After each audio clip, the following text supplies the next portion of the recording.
Hi, it's Jeff. It is August 18th,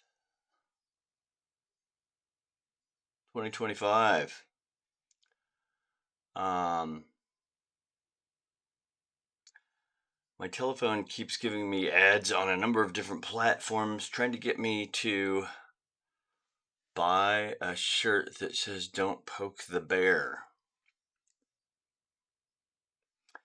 Um,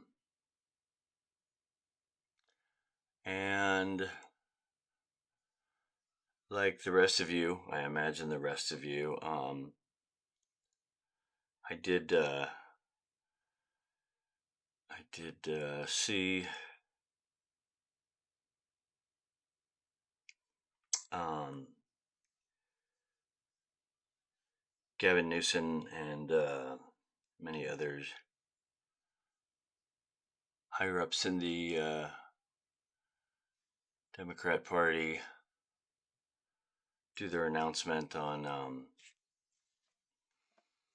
doing a ballot proposition to gerrymander an equal amount to however much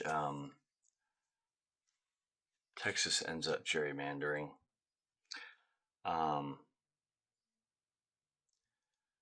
And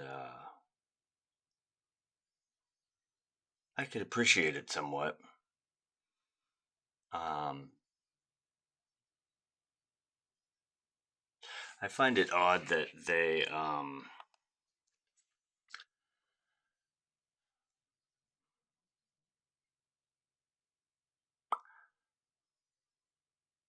that politicians from blue states on the left, etc., are willing to only go so far as to talk about weird individual pieces of policy with the Trump administration. I don't really understand what they think the drawback to calling President Trump a Nazi who will certainly die at the gallows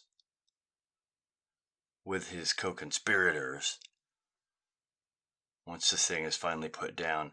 Why are they scared to call him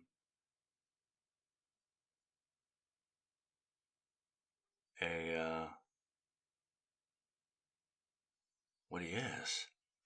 I don't know. Anyway, I found it slightly encouraging, but towards the end of it, they, had already hired some PR firm or another to come up with a catchphrase, which also leads to merchandising. And it's not quite as gratuitous and gross as merchandising Alligator Auschwitz. But also, in learning about history of the non-state of California. California was never seceded by treaty and therefore is not a state of the United States. In learning about the hypothetical non-state of California and its history, I invariably ran into the story of Monarch, the grizzly bear who served as the model for the bear on the California flag when it was standardized in 1953. 1953, I think. Yeah. So, at the point at which Spanish ranchers entered what we call the not a real state of California, there's an estimated 10,000 grizzly bears in California. And today there are 0. There are none. I thought I would read you this little news blurb on. Let's see here. The bear on the California state flag lived in Golden Gate Park Sounds scary, right? More scary if you're the bear because it was not let to roam in Golden Gate Park. Anyway, how the last California grizzly went from publicity stunt to icon. This is from October 2020. Andrew Chamings, editor at large, the SF Gate. Okay.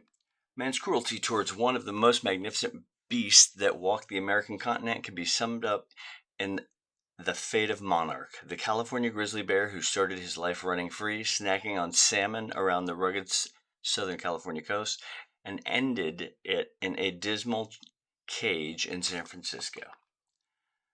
The state's last captive grizzly was captured in 1889 in a publicity stunt ginned up by the newspaper magnate William Randolph Hearst and imprisoned for 22 years in a cage. Monarch would spend his final years in Golden Gate Park, where his stuffed likeness still remains and is memorialized on the official state flag.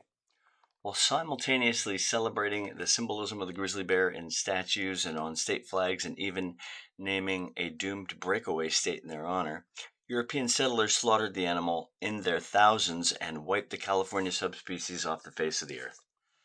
The contempt was clear right off. When formally classifying the grizzly bear in 1815, naturalist George Ord decided to characterize the animal as horrible and terrifying and naming it Ursus horribilis. The California grizzly, a subspecies of U. horribilis, had the run of the state before the Spanish settled in the region in the 18th century. Around 10,000 grizzly bears inhabited modern-day California back then, feeding on deer, salmon, berries, and even beached whale carcasses. Early settlers described actual herds of grizzlies grazing in clover fields with cubs in trees shaking branches for acorns, according to Susan Snyder, author of Bear in Mind, the California Grizzly.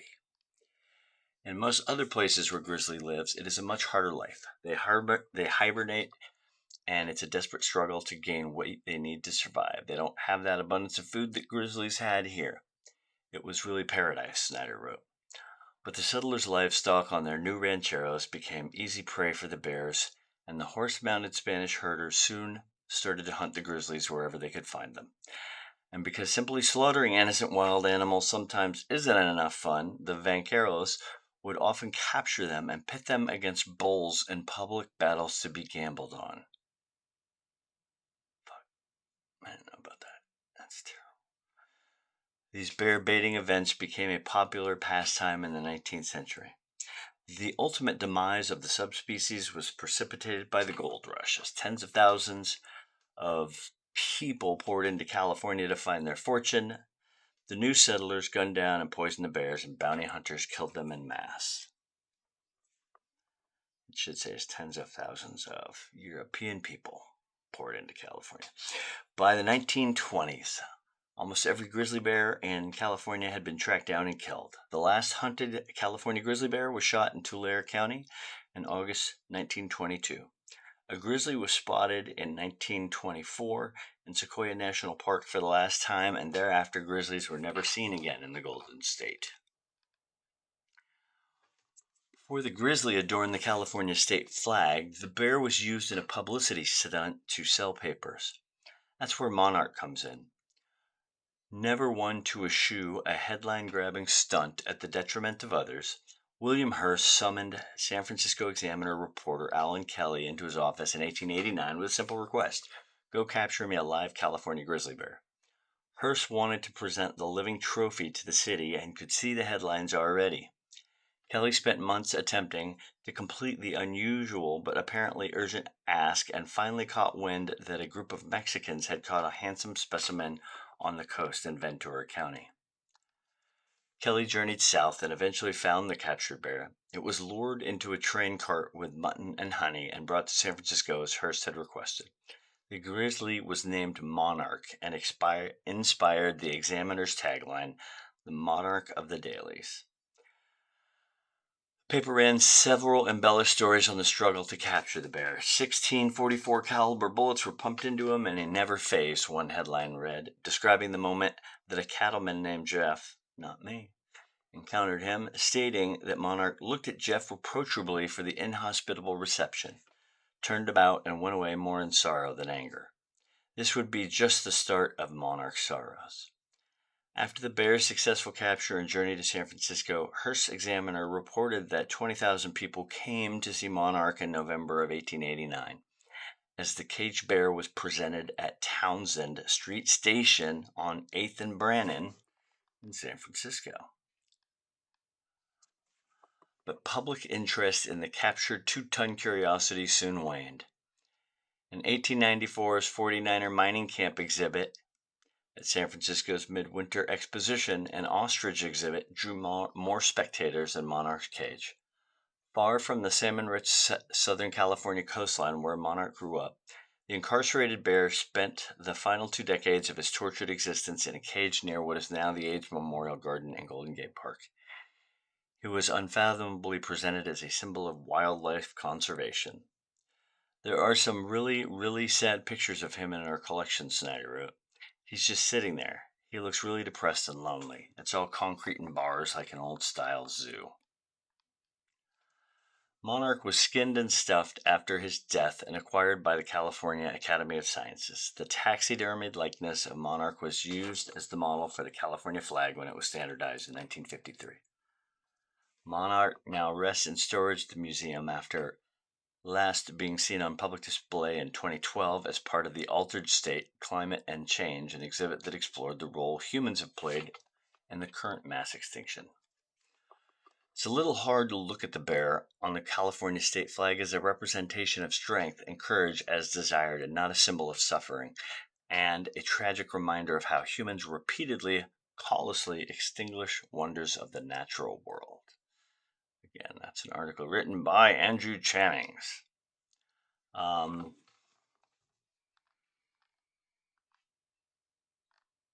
So, part of the context that's left out of that is that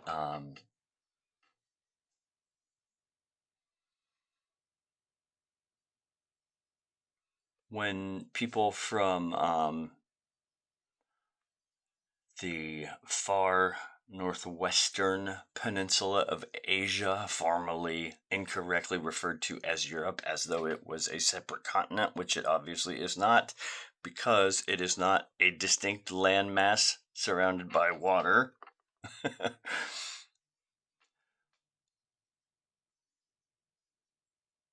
Spaniards came to what we call California fairly early, and they started killing California grizzly bears, and they started killing members of all the various California tribes, and they enslaved people of those California tribes. I didn't realize until I read this just now that they had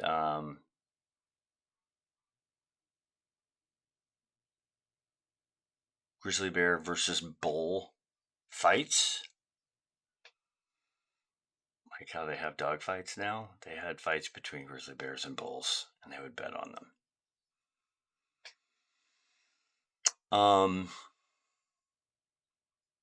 Yeah. So this article kind of leaves out the context of really the effect of the California Gold Rush was a bunch of crazy people from Europe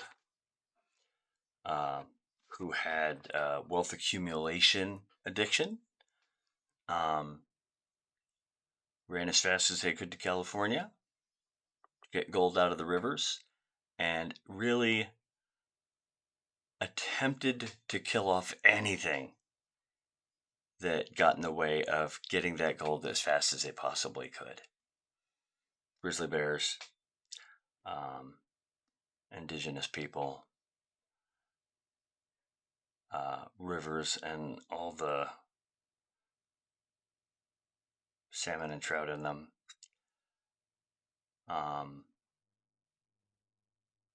Yeah, it's interesting. I was just mad because I keep getting ads about buy this shirt that don't poke the bear.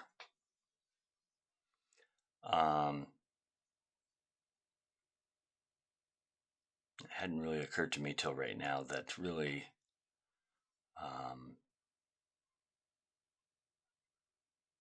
the attempt to kill all the, well, actually killing all the California grizzly bears, and the attempt to kill all members of all of the California tribes.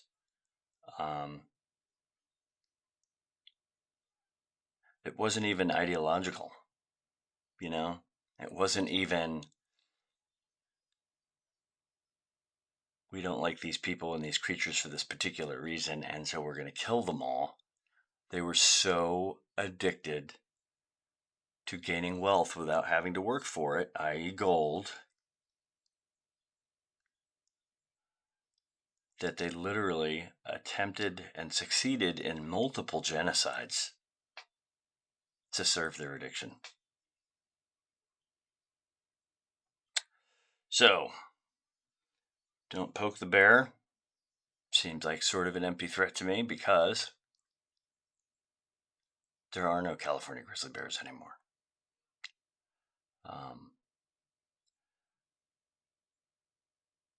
Within 75 years of California becoming a state, which it is not,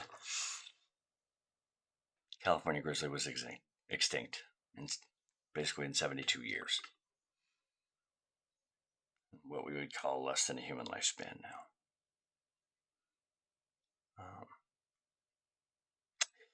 Yeah. I mean, so maybe there's shirts that are like, don't poke the bear. We killed them and we'll kill you too. Like, I could kind of get behind that, except that the bear is this bear monarch. Who's not a monarch, he's a fucking bear. I would have a lot more respect for people like Gavin Newsom if they merchandise pictures of Mussolini hanging from the fucking gas station.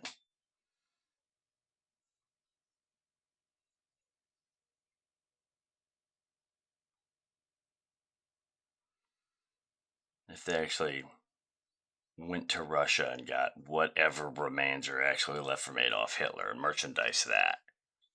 If they merchandise the idea that in general what happens to fascists when they try and take over everything and kill everyone who stands in their way is they eventually get put down and publicly executed. I would buy a shirt if it had that on it.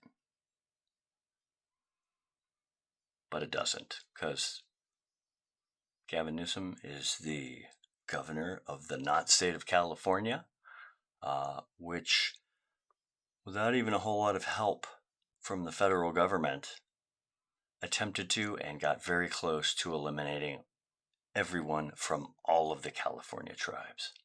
And that's why he can't say Trump is a Nazi, and that Trump needs to be put down for being a Nazi. It's because California is Nazi. California is fascist.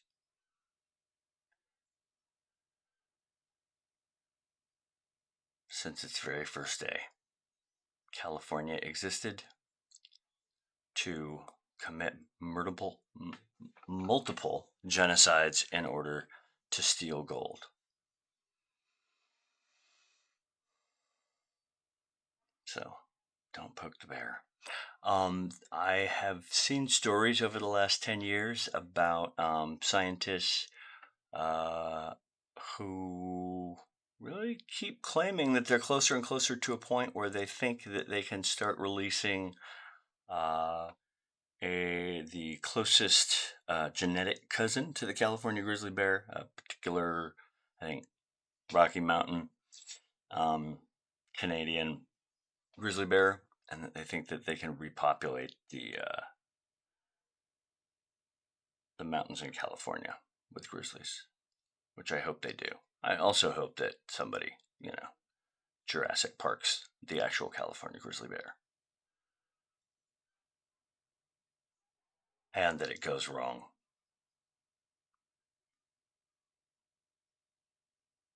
The velociraptor bear that only eats the light-skinned people. That would be all right. That would set things right in California. So,